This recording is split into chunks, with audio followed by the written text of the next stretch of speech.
Alright, Esther chapter 9. Now in the 12th month, that is, the month Adar, on the 13th day of the same, when the king's commandment and his decree drew near to be put in execution, in the day that the enemies of the Jews to have power over them, that hated them, hoped to have power over them, though it was turned to the contrary, that the Jews had rule over them that hated them. The Jews gathered themselves together in their cities throughout all the provinces of the king Ahasuerus, to lay hand on such as sought their hurt, and no man could withstand them, for the fear of them fell upon all people. And all the rulers of the provinces, and the lieutenants, and the deputies, and officers of the king helped the Jews, because the fear of Mordecai fell upon them. For Mordecai was great in the king's house, and his fame went out throughout all the provinces. For this man Mordecai waxed greater and greater. Thus the Jews smote all their enemies with the stroke of the sword, and slaughter, and destruction, and did what they would unto those that hated them. And in Shushan the palace the Jews slew and destroyed 500 men. And Parshandatha, and Dalphon, and Aspatha, and Poratha, and Adaliah, and Aridatha, and Parmashta, and Arisai, and Aridai, and Vajezatha, the 10 sons of Haman, the sons of Hammedatha, the enemy of the Jews, slew they, but on the spoil laid they not their hand. On that day the number of those that were slain in Shushan the palace was wrought before the king. And the king said unto Esther the queen, The Jews have slain and destroyed 500 men in Shushan the palace, and the 10 sons of Haman. What have they done in the rest of the king's provinces? Now what is thy petition, and it shall be granted thee? Or what is thy request further, and it shall be done?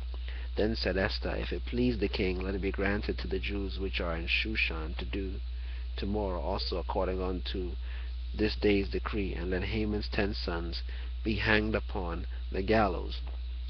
And the king commanded it so to be done, and a decree was given at Shushan, and they hanged Haman's 10 sons. For the Jews that were in Shushan gathered themselves together on the 14th day also of the month Adar, and slew 300 men in Shushan.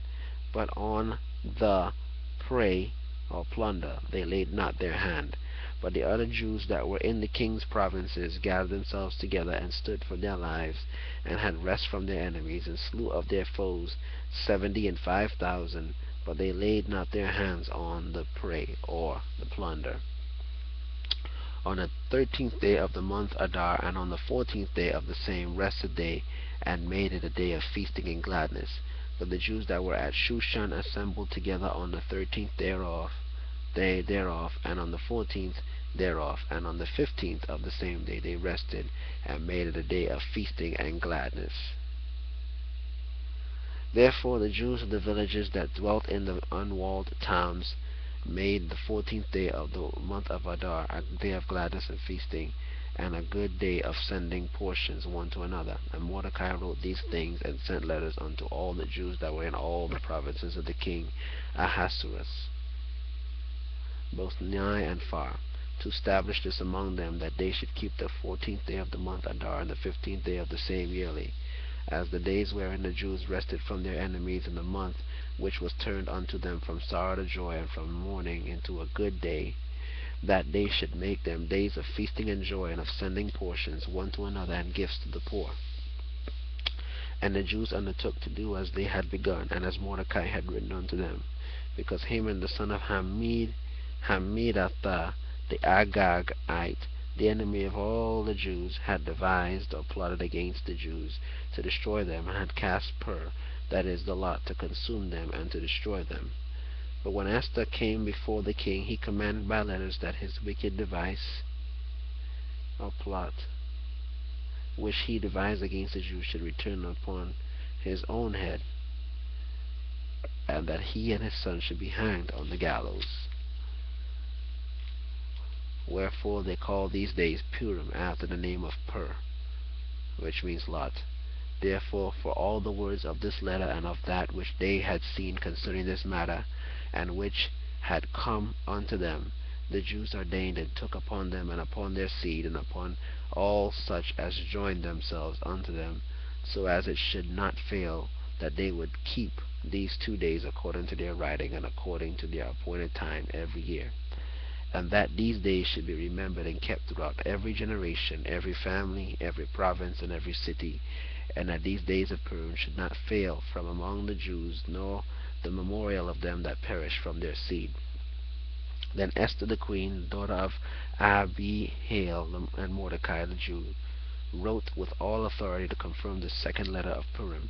And he sent the letters unto all the Jews to the 127 provinces of the kingdom of Ahasuerus, with words of peace and truth, to confirm these days of Purim in their times appointed, according as Mordecai the Jew and Esther the queen had enjoined them, and as they had decreed for themselves and for their seed the matters of the fastings and their cry. And the decree of Esther confirmed these matters of Purim, and it was written in the book. And the king Ahasuerus laid a tribute upon the land and upon the isles of the sea, and all the acts of his power and of his might, and the declaration of his greatness of Mordecai, and the declaration of the greatness of Mordecai, whereunto the king advanced him, are they not written in the book of the chronicles of the kings of Media and Persia? For Mordecai the Jew was next unto King Ahasuerus, and great among the Jews, and accepted of the multitude of his brethren, seeking the wealth of his people, and speaking peace to all his seed.